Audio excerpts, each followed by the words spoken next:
Everyone, welcome to wings गुडान। दोस्तों, ये लेक्चर सीरीज एमसीक्यू पे बेस्ड है। किस पे? इकोनॉमी के एमसीक्यूज और किस सिलेबस के? फाइनेंस अकाउंट असिस्टेंट के सिलेबस के जो आपका एमसीक्यूज हैं उस टॉपिक्स पे। जैसे कि कल जो लेक्चर था हमारा फॉर्म्स ऑफ मार्केट पे हमने एमसीक्यू किए थे, आज भी हम वही फॉर्म्स ऑफ मार्केट पार्ट 2 करेंगे। कल हमने मोस्टली फोकस किया था आपका परफेक्ट कॉम्पिटिशन मार्केट के ऊपर और मोनोपोली के ऊपर, और आज हम कंटिन्यूटी में क्वेश्चन नंबर 21 से शुरू करेंगे। कल हमने 20 क्वेश्चन किए थे। और दोस्तों, ये कहीं ना कहीं आपके जो एग्जाम आ रहा है केएस का, उसमें भी आपको फायदेमंद साबित हो सकता है। और आप जानते हैं कि जैसे केएस का एग्जाम फिर से डिले हो गया है, 24 अक्टूबर के लिए चला गया है। तो जिन लोगों ने फॉर्म भरा है अच्छे से तैयारी करिए। अब आप दोनों एग्जाम बड़े अच्छे से प्रिपेयर कर सकते हैं। फाइनेंस अकाउंटेंट, सब इंस्पेक्टर और साथ में केएस भी कर सकते हैं। दोस्तों, शुरुआत करते हैं क्वेश्चन नंबर 1 से। A barrier to entry is. जब भी आप बात करते हैं किसी भी टाइप ऑफ मार्केट में एंट्री की, तो वहां बैरियर की बात भी कर सकते हैं कि आप पूछ सकते हैं किस मार्केट में एंट्री फ्री है और किस मार्केट में रिस्ट्रिक्टेड है या किस मार्केट में बैरियर्स है। तो वही पूछा कि बैरियर क्या होता है। Number 1, open door. भैया बैरियर की बात करें तो ओपन डोर कैसे होगा। Number 2, economies of the economic term for diseconomies of scale. दोस्तों, इकोनॉमीज ऑफ स्केल मैं बड़े लेक्चर में पहले भी बता चुका हूं। इकोनॉमीज ऑफ स्केल का मतलब होता है जब आप कोई चीज बल्क में बनाते हैं, बल्क में खरीदते हैं, बल्क में बेचते हैं, तो आपका कम खर्चा लगता है, कम पैसे लगते हैं और आप सस्ती दामों में चीज बेच सकते हैं, खरीद सकते हैं। इसी को हम कहते हैं इकोनॉमीज ऑफ स्केल। तो यहां पर इकोनॉमीज ऑफ स्केल की बात ही नहीं हो रही, यहां पर बात हो रही है बैरियर टू एंट्री की। See, illegal in most market. कह रहा है अब barrier to entry is illegal to in most market. दोस्तों, किस मार्केट की बात कर रहा है? चाइना की बात कर रहा है, अमेरिका की बात कर रहा है, रशिया की बात कर रहा है, नॉर्थ कोरिया की बात कर रहा है? तो बताना मुश्किल है। D, anything that protects a firm from the arrival of new competitors. तो ये दोस्तों ऑप्शन सही है। कोई ऐसी चीज जो किसी भी नए कॉम्पिटिटर को आने से रोके, उसको आप कह सकते हो कि यार ये एक बैरियर है। ये एक बैरियर है किसी भी फर्म की एंट्री के लिए किसी भी किस्म की मार्केट में। कोई मार्केट में फर्म आ रही है, उसको एंटर नहीं होने दे रही कि हाँ भाई आपके पास इतना पैसा है कि नहीं, आपके पास ये एक्सपर्टीज है कि नहीं। तो ये बैरियर है एंट्री के लिए और ये सही नहीं है इकोनॉमी के लिए। जितना ज्यादा कॉम्पिटिशन होगा उतना ज्यादा अच्छा है किसी भी इकोनॉमी के लिए। विच ऑफ द फॉलोइंग, अगला क्वेश्चन चलते हैं, question number 22। Which of the following would create a natural monopoly. एक नेचुरल मोनोपोली कैसे क्रिएट हो सकती है? Requirement of a government license before the firm can sell the good और service. दोस्तों, अब ये जो लाइसेंस है, अगर लाइसेंस की प्रोविजन रखी है गवर्नमेंट ने, तो लाइसेंस तो बहुत से लोग अप्लाई कर सकते हैं, तो मोनोपोली कैसे क्रिएट होगी? Number 2, technology enabling a single firm to produce at a lower average cost than 2 or more firms। अगर किसी ने कोई टेक्नोलॉजी इन्वेंशन कर ली तो उसकी वजह से पॉसिबल क्या हो सकता है कि उसकी एक मोनोपोली क्रिएट हो जाए। बिल्कुल हो सकता है, लेकिन फिर भी हम आगे ऑप्शन भी देखेंगे। An exclusive right granted to supply a good और सर्विस। अब अगर किसी को एक एक्सक्लूसिव राइट ग्रांट किया आपने कि सिर्फ आप ही ये सप्लाई करोगे, तो नेचुरल मोनोपोली तो नहीं है। Ownership of all the available units of a necessary input. अगर आप जितने भी इनपुट्स हैं उसकी ओनरशिप हासिल कर लेते हैं, तो क्या उसकी वजह से भी नेशनल मोनोपोली होगी? नहीं। दोस्तों, यहां पर ऑप्शन आएगा आपका बी, जो आपका टेक्नोलॉजी है। अगर आपके पास टेक्नोलॉजी है तो एक नेचुरल मोनोपोली क्रिएट हो जाएगी, क्योंकि सिर्फ आपके पास वो टेक्नोलॉजी है और उसकी वजह से आप चाहो ना चाहो क्या हो जाएगा, आपके हाथ में सारे के सारे प्रोडक्ट्स आ जाएंगे, क्योंकि टेक्नोलॉजी सिर्फ आपके पास है और बाय लॉ आप किसी और को कोई फोर्स भी नहीं कर सकता वो कि टेक्नोलॉजी हमको भी दो, क्योंकि पेटेंट होते हैं, कॉपीराइट्स होते हैं, वो आपको 15 साल तक आपके आपके रहते हैं। नेक्स्ट क्वेश्चन पे चलते हैं, question number 23। If the technology for producing a good enables one firm to meet the entire market demand at a lower price than 2 और more firms could than that the firm, sorry दोबारा पढ़ते हैं। कह रहा है कि जब एक टेक्नोलॉजी की वजह से कोई भी एक फर्म पूरे मार्केट की डिमांड सस्ते दामों पे सेम प्रोडक्ट दे सकती है कंपेयर टू 2 अदर फर्म्स, 2 या 2 से ज्यादा फर्म्स के, तो क्या होगा? अभी अभी हमने सवाल किया, अभी भी मैंने आपको बताया टेक्नोलॉजी क्या कर सकती है, एक नेचुरल मोनोपोली क्रिएट कर सकती है। तो टेक्नोलॉजी, ये क्वेश्चन रिपीट हो गया एक हिसाब से कि भैया जब एक बंदा सस्ते दामों पे, उसके पास ये टेक्नोलॉजी है कि वो सस्ते दामों पे पूरे मार्केट की डिमांड पूरे कर सकता है, तो ऑब्वियसली बात उसकी नेचुरल मोनोपोली बन जाएगी कि भाई और कोई आप जो है मार्केट में 10 लोग बेच रहे हैं कोई पर्टिकुलर चीज़, पेन या फिर लेट्स से कोई कपड़ा, तो आप मार्केट में जाते हो, आपको पता है एक पर्टिकुलर दुकानदार है जो सस्ते दामों पर देगा, तो सारा का सारा शिफ्ट हो जाएंगे उसके पास कि ये सस्ते दामों पे दे रहा है, तो एक नेचुरल मोनोपोली क्रिएट हो जाएगी उसकी, क्योंकि वो सबसे सस्ते दाम पे दे रहा है। बात सही है ना? आगे बढ़ते हैं। विच of the following goods is the best example of a natural monopoly. कह रहा है इन सब में से सबसे बेस्ट एग्जांपल क्या है नेचुरल मोनोपोली की? देखिए, natural gas, diamonds, a patented good, first class mail. दोस्तों, अब इन सब ऑप्शन में से अगर मैं देखूं तो जो नेचुरल गैस है, नेचुरल गैस एक बहुत ही अच्छी एग्जांपल है नेचुरल मोनोपोली की। क्यों? क्योंकि जहां पर भी ये है, सिर्फ वहीं पर, फॉर एग्जांपल किसी एक पर्टिकुलर जगह पर नेचुरल गैस रिजर्व्स हैं, तो सिर्फ वही लोग उस पे उसको सप्लाई कर सकते हैं, वही वही कंट्री, जिस कंट्री के अंडर वो आ रहा है, वही उसको प्रोसेस करके निकाल सकते हैं और वही उसको आगे बेच सकते हैं। तो नेचुरल कोई भी, जैसे फॉर एग्जांपल आप बात करो यूरेनियम की, किसी पर्टिकुलर कंट्री में अगर यूरेनियम मिलता है, बाकी जगह पर नहीं मिलता, तो उस कंट्री की यूरेनियम पे मोनोपोली है। सिमिलरली आप बात कर सकते हैं किसी पेट्रोलियम की या नेचुरल गैस की। तो यहाँ इन चारों ऑप्शन में से ए ऑप्शन सबसे ज्यादा वैलिड है। विच of the following is the best example of natural monopoly? Again natural monopoly पे सवाल आ रहा है। ए, owning the only licensed taxi cab in the town. United States Postal Services, ownership of the only ferry across Puget Sound for 20 miles, the cable television company in your hometown. दोस्तों यहां पर आप अगर देखो कि इन सब में से बेस्ट एग्जांपल क्या है नेशनल मोनोपोली की, क्या अगर आप किसी पर्टिकुलर जगह पे, किसी टाउन पे, जम्मू की बात करो, कश्मीर की बात करो, श्रीनगर की बात करो, अगर आपके पास सिर्फ आप ही हो जिसके पास लाइसेंस है टैक्सी कैब का, तो क्या आपकी नेचुरल मोनोपोली है? नहीं, वो तो लीगल मोनोपोली हो गई।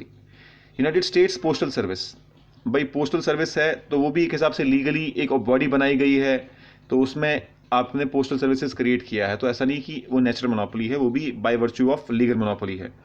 Ownership of the only ferry across Puget Sound for 20 miles, तो कहीं ना कहीं ये भी ऑप्शन में कंफ्यूज कर सकता है आपको कि भाई जो फेरी सर्विस है, फेरी का मतलब होता है जो आपका ये होती है, क्या क्या कहते हैं इसको, नाव होती है, कश्ती होती है, उसको हम फेरी कहते हैं। Cable television company in your home town, दोस्तों सबसे क्लोजेस्ट ऑप्शन यही आ रहा है, जो केबल टेलीविजन कंपनी है ना जो आपके होम टाउन में, उसकी एक हिसाब से नेचुरल मोनोपोली, क्योंकि उस ये जोग्राफिकली आप सोचिए इसको, जोग्राफिकली सिर्फ आपके एरिया में सिर्फ एक ही केबल टेलीविजन ऑपरेटर है और वही प्रोवाइड कर रहा है आपको केबल सर्विसेज, तो उस एरिया में बिकॉज ऑफ द नेचर, क्योंकि उस जोग्राफिकल एरिया में कोई और सप्लाई नहीं कर रहा, तो यहां इसकी नेचुरल मोनोपोली हो जाएगी। समझ रहे हो मेरी बात को? समझ में आ रही बात? आगे बढ़े। Which barrier to entry is an exclusive right granted to the author or the composer of literary, musical, dramatic और artistic work? कहता है कि इसमें से कौन सा ऐसा ऑप्शन है जो एक एक्सक्लूसिव राइट किसी ऑथर को दिया जाता है या कंपोजर को दिया जाता है, चाहे उसने कोई लिटरली कुछ लिखा हो, कोई बुक लिखी हो, कोई किताब लिखी हो, कोई म्यूजिक बनाया हो, कोई ऑन स्टेज ड्रामा क्रिएट किया हो, कोई आर्टिस्टिक वर्क कोई भी कुछ भी किया हो, तो इन चार ऑप्शन में से ऐसा क्या चीज़ है जो एक एंट्री टू बैरियर भी बन सकती है उस पर्टिकुलर चीज़ में? तो यहां पर अगर आप देखेंगे दोस्तों कि जब भी आप बात करो ऑथर की, जब भी आप बात करो बुक की, जब भी आप बात करो म्यूजिक की, तो इस पे कॉपीराइट मिलता है, पेटेंट नहीं, ठीक है ना? पेटेंट मिलता है किसी इन्वेंशन पे। तो इसमें से सबसे बेस्ट ऑप्शन है कि डी, कॉपीराइट। जब आप कॉपीराइट दे देते हो तो उस पर्टिकुलर म्यूजिक, उस पर्टिकुलर बुक को आपकी परमिशन के बगैर कोई और नहीं छाप सकता, उस म्यूजिक को आपकी परमिशन के बगैर कोई और इस्तेमाल नहीं कर सकता। आर्टिस्टिक वर्क की बात करें, अगर आप पेंटर हैं तो आप ये देख सकते हो कि उस आर्टिस्टिक वर्क, उस पेंटिंग को आपकी परमिशन के बगैर और कोई नहीं यूज कर सकता। तो यहां पर जो डी ऑप्शन है कॉपीराइट, ये एक बैरियर क्रिएट कर रहा है एंट्री में एक हिसाब से, तो आंसर हो जाएगा क्या? डी। समझ में आ रही बात? आगे बढ़े दोस्तों। Question number 27, patents. पेटेंट्स के बारे में पूछ रहा है। Stimulate innovation. Number 2, encourage the inventions of new product and product methods. Number C, are exclusive rights granted to the inventor of a good और service. D, all of the above correct. दोस्तों अगर patent मिल रहा है आपको, आपने कोई चीज़ invention की, उसको पेटेंट मिल गया आपको पता है कि मेरा जो इंटेलेक्चुअल प्रॉपर्टी है, मेरा जो ये मेहनत है, उसको गवर्नमेंट ने बचा लिया। कैसे? कि मुझे पेटेंट दे के अब मेरी चीज़ कोई और इस्तेमाल नहीं कर सकता, तो बाकी लोगों को भी इंकरेजमेंट मिलेगी कि हम भी कुछ ऐसा कुछ इनोवेट करें। तो पहला ऑप्शन सही है, encourage the invention of new products, again बिल्कुल सही है। Are exclusive rights granted to the inventor of product और सर्विस, ये भी सही है। तो बस दोस्तों क्लियर है कि आंसर यहां पर क्या आ जाएगा? डी आ जाएगा। तो 27 का आंसर क्या हो जाएगा? डी। समझ में आ रही बात? आगे बढ़ते हैं आप। Question number 28, which of the following is not correct about patents. इन सब में से पेटेंट्स के बारे में आप बताइए क्या सही नहीं है। पेटेंट स्टिमुलेट इनोवेशन, अभी हमने पिछले क्वेश्चन में देखा कि हाँ पेटेंट जो है इनोवेशन को स्टिमुलेट करते हैं, यस। अब patent is a barrier to entry. Question number 26 में हमने देखा कि हाँ बिल्कुल सही बात है, जो पेटेंट है, कॉपीराइट है, they are what? They are barriers to the entry. See, patents enable a firm to be permanent, to be a permanent monopoly, कह रहा है कि जब पेटेंट मिलता है किसी फर्म को तो उसको परमानेंट मोनोपोली बनाने में हेल्प करता है वो। D, patents encourage invention of new products. ये भी सही है दोस्तों। अब देखो, एक बात हमेशा याद रखना, अभी मैंने थोड़ी देर पहले भी बताया कि पेटेंट कॉपीराइट 15 साल या 20 साल तक के लिए आपको देता है, तो हमेशा हमेशा के लिए मोनोपोली नहीं बनाने देगा। जैसे जितने भी पुराने ज़माने के इन्वेंशंस हैं 15 साल के बाद वो रिन्यू नहीं हो सकते, उसको फिर बाद में और भी लोग भी यूज़ कर सकते हैं। तो जो पेटेंट है वो परमानेंट मोनोपोली नहीं देता, वो कुछ टाइम के लिए आपकी प्रॉपर्टी को प्रोटेक्ट करता है कि आपके अलावा कोई उसको इस्तेमाल ना कर पाए। समझ में आ रही बात दोस्तों? अगला बढ़ते हैं, question number 29। Recently, in a small city, building contractors lobbied the city council to pass a law requiring all people working on residential dwellings to be licensed by city. Why would the contractors lobby for this requirement?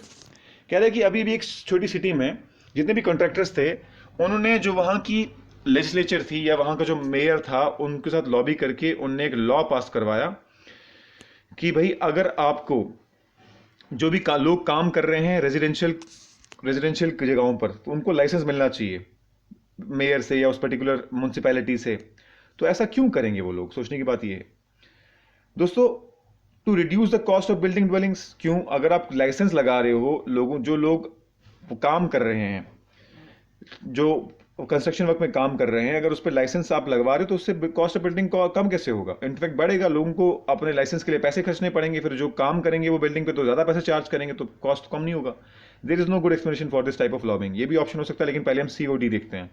To guarantee that work on dwelling is of high quality. Again, license required करने से necessarily quality of work बढ़ेगा, ये भी पता नहीं है। D, to create a legal barrier to the entry. दोस्तों, हमारा जब सवाल ही चल रहा है एंट्री के रिलेटेड या फिर टाइप ऑफ मार्केट के रिलेटेड, तो सबसे जो क्लोजेस्ट आंसर है कि जब जितने भी आपके कंट्रैक्टर्स हैं, जो लोग हायर करते हैं इन लोगों को जो कंस्ट्रक्शन वर्क पे काम करते हैं, वो क्या कर रहे हैं बेसिकली, वो चाह रहे हैं कि परेशान करें हम जो अपने इंडिपेंडेंटली लोग काम कर रहे हैं, उनको अगर लाइसेंस लेना रिक्वायर पड़े तो उनको पहले लीगली कॉम्प्लिकेशन में फंस जाएंगे, तब तक ये अपना लॉबी करके कंट्रैक्टर्स उसका कंट्रैक्ट ले सकते हैं। तो उन्होंने बेसिकली कोशिश की कि हम यहाँ पर लीगल एंट्री, जो लीगल बैरियर क्रिएट करें किसी भी इंसान के लिए जो कंस्ट्रक्शन सेक्टर में आना चाहता है। तो आंसर डी हो जाएगा। Ownership of a necessary input creates what type of barrier to the entry. कह रहा है कि अब अगर बात करो आप किसी पर्टिकुलर ओनरशिप की, अगर आपके पास कोई भी इनपुट ऐसा है जिससे आपका आउटपुट बनता है, तो अगर उसकी ओनरशिप आपके पास है तो किस किस्म का बैरियर आप क्रिएट कर रहे हो? Natural barrier to the entry? Natural barrier तो नहीं है, आपने खुद ओनरशिप एक्वायर की है। अब पब्लिक फ्रेंचाइज भी नहीं है। पब्लिक फ्रेंचाइज का मतलब हो गया कि गवर्नमेंट के फ्रेंचाइज आ गए, वो भी नहीं है। गवर्नमेंट लाइसेंस भी बैरियर नहीं है, क्योंकि गवर्नमेंट लाइसेंस तो हर किसी को देती है। तो it's basically a legal barrier. इसी गवर्नमेंट लाइसेंस में नहीं आएगा, ये लीगल बैरियर में आएगा, क्योंकि आपने लीगली ओनरशिप एक्वायर कर ली इनपुट की। अब कोई और नहीं खरीद पा रहा है, क्योंकि सारा का सारा इनपुट आपने ले लिया, तो लीगली आपने ले लिया, तो ये किस्म का लीगल बैरियर हो जाएगा। तो आपको ऑप्शन में देख के देखना है कि सबसे क्लोजेस्ट आंसर क्या है। तो ये आंसर क्या आ जाएगा? डी। आगे बढ़ते हैं। An industry with a large number of firms, differentiated products and free entry and exit is called। कह रहे कि कोई भी इंडस्ट्री है जिसमें बहुत सारे नंबर ऑफ फर्म है और डिफरेंशिएटेड प्रोडक्ट्स हैं, आइडेंटिकल प्रोडक्ट्स नहीं है, और यहां पर एंट्री एग्जिट फ्री है भाई, तो इस किस्म के मार्केट को आप क्या कहोगे? तो याद करो, परफेक्ट कॉम्पिटिशन मार्केट में large number of goods, large number of suppliers and buyers होते हैं, और वहां पर फ्री एंट्री होती है, लेकिन वहां पर प्रोडक्ट डिफरेंशिएटेड नहीं होती, वहां पर आइडेंटिकल प्रोडक्ट होते हैं। प्रोडक्ट डिफरेंशिएशन कहां होते हैं? मोनोपोलिस्टिक कंपटीशन में। तो यहां आंसर क्या आ जाएगा? सी। सिंपल है, बस आपको इसके सबके फीचर्स याद रखने हैं। समझ में आ रही बात? ठीक है दोस्तों। Question number 32। In monopolistic competition each firm supplies a small part of the market. This occurs because. कह रहा है एक मोनोपोलिस्टिक कंपटीशन में हर जो सप्लायर है वो छोटा सा पार्ट मार्केट का कैप्चर करके रखता है। ऐसा क्यों है? There are barriers to the entry, firms produce differentiated products, there are no barriers to the entry, there are large number of firms. दोस्तों यहां ध्यान से देखो, जब एक मार्केट में बहुत सारी फर्म्स हैं तो हर फर्म, और ऊपर से मोनोपोलिस्टिक कंपटीशन है, तो हर फर्म अलग अलग प्रोडक्ट बना रहा है। कोई, अगर मैं एग्जांपल शैम्पू की ले लूं तो हेड एंड शोल्डर है, वो पर्टिकुलरली किसके लिए है? वो डैंड्रफ के लिए है। अगर आप बात करो स्कैल्प प्लस की, उसका कोई और प्रॉपर्टी है। अगर आप बात करो लॉरियल की, उसकी कुछ और प्रॉपर्टी है। तो हर किस्म के कस्टमर के लिए एक पर्टिकुलर कंपनी ने मार्केट एक्वायर कर लिया हुआ है। तो उसकी वजह से क्या हो रहा है? उसकी वजह से हर कंपनी का एक छोटा सा मार्केट बेस है, क्योंकि यहां पर बहुत सारी फर्म्स हैं जिनके पास डिफरेंशिएटेड प्रोडक्ट्स हैं। इसकी वजह से हर फर्म का अलग अलग मार्केट शेयर है, इसीलिए आंसर क्या हो जाएगा, डी। आगे बढ़ते हैं। In monopolistic competition the products of different sellers are assume to be, कह रहा है एक मोनोपोलिस्टिक कंपटीशन में डिफरेंट सेलर्स के प्रोडक्ट्स को क्या एज्यूम किया जाता है, similar but slightly different, identical perfect substitutes, इधर आइडेंटिकल और differentiated, unique without any close और परफेक्ट सब्स्टिट्यूट। दोस्तों प्रोडक्ट सिमिलर होता है लेकिन डिफरेंट भी होता है। अगर मैं बात करूं साबन की, सोप की, तो आप मार्केट में जाते हैं तो आपके पास लक्स का ऑप्शन है, डव का ऑप्शन है, पियर का ऑप्शन है, तो आपको प्रोडक्ट सेम मिल रहा है, साबन का काम सेम है लेकिन डिफरेंट भी हैं वो, उनकी खुशबू डिफरेंट है, उनकी क्वालिटी डिफरेंट है, उनकी क्वांटिटी डिफरेंट है, उनका प्राइस डिफरेंट है। तो आंसर क्या आ जाएगा यहां पर 33 का ए। Which of the following is different about perfect competition and monopolistic competition, कह रहा है कि perfect competition और monopolistic competition में क्या फर्क है। तो ऑप्शन में आ रहा है number A, firms in monopolistic competition compete on their products price as well as its quality and marketing, कह रहे हैं कि मोनोपोलिस्टिक में कोई भी फर्म को अपने प्रोडक्ट के प्राइस पे भी काम करना पड़ता है और उसकी क्वालिटी पे भी, उसकी मार्केटिंग पे भी, क्योंकि हर इंसान अलग प्रोडक्ट बना रहा है तो उसकी मार्केटिंग भी करनी पड़ती है, उसके प्रोडक्ट का प्राइस भी देखना पड़ता है। लक्स वाला बोलता है मैं 10 रुपए का बेचूंगा, डव वाला बोलता है मैं 40 रुपए का बेचूंगा, तो ऑब्वियसली ये सही है। अगला ऑप्शन पढ़ते हैं। In monopolistic competition entry into the industry is unblocked, कह रहा है कि मोनोपोलिस्टिक में जो आपकी एंट्री है वो अनब्लॉक्ड है, लेकिन इसने पूछा है कि अलग क्या है। अगर मैं कंपेयर करूं परफेक्ट कंपटीशन को मोनोपोलिस्टिक को, तो दोनों में अलग क्या है, तो दोनों में है, बिल्कुल सही है। मोनोपोलिस्टिक में भी अनब्लॉक्ड है, यानी ब्लॉक नहीं किया जाता एंट्री को, और परफेक्ट कंपटीशन में भी नहीं, तो ये आंसर तो नहीं होगा। Perfect competition has large number of independently acting sellers, तो भैया अगर परफेक्ट कंपटीशन के लार्ज नंबर हैं तो मैंने आपको बोला कि मोनोपोलिस्टिक में भी लार्ज है, तो ये भी डिफरेंस नहीं है इसमें, दोनों में कॉमन है ये। D, only firms in monopolistic competition can earn an economic profit in the short run, ये भी गलत है। तो आंसर क्या आएगा, ए, कि जो मोनोपोलिस्टिक फर्म है उसमें मार्केटिंग भी करनी पड़ती है, क्वालिटी भी देखना पड़ता है, लेकिन ऐसी कोई भी रिक्वायरमेंट आपकी परफेक्ट कंपटीशन में नहीं है, क्योंकि हर इंसान सेम प्रोडक्ट बना रहा है। आंसर 34 क्या हो जाएगा, A. Question number 35, in an industry with a large number of firms, जहां पर बहुत सारे फर्म्स है, वहां क्या collusion is impossible. B, one firm will dominate the market. C, each firm will produce a large quantity related to market demand. D, competition is eliminated, कह रहा है कि जिस मार्केट में बहुत सारे नंबर ऑफ फर्म्स हैं तो वहां पर क्या इन चारों ऑप्शन में सही है, कोलिजन इज इम्पॉसिबल। क्या बहुत सारी फर्म में कोलिजन पॉसिबल है, दोस्तों जहां पर 1000 फर्म है, 2000 फर्म है, वहां वो मिलके कैसे कोलिजन करें। कोलिजन का मतलब होता है जब वो मिलके कार्टल्स बना लें कि भाई 15-20 फर्म मिलती हैं, बोलती हैं आओ हम सारे के सारे प्राइस सेट कर देंगे, तो लोगों को मजबूरन हमसे खरीदना पड़ेगा। तो ऑप्शन क्या आ जाएगा, ए। अब बाकी भी देख लेते हैं। One firm will dominate the market, कैसे भाई, जहां पर लार्ज नंबर ऑफ मार्केट है वहां कंपटीशन बहुत ज्यादा होगा, तो वहां वन फर्म कैसे डोमिनेट करेगी। See, each firm will produce a large quantity related to market demand, कह रहा है कि हर फर्म जो है मार्केट डिमांड के हिसाब से क्रिएट करेगी। डी, कंपटीशन इज एलिमिनेटेड, तो ऑप्शन ऑब्वियसली कंपटीशन तो एलिमिनेट होगा, ना ही आपका each firm will produce large quantity, ये भी जरूरी नहीं है, और ना ही कोई एक फर्म प्रोड्यूस करेगी, तो आंसर क्या हो जाएगा, collision is impossible. Answer is 35 का ए। अब 36 क्वेश्चन देखते हैं दोस्तों।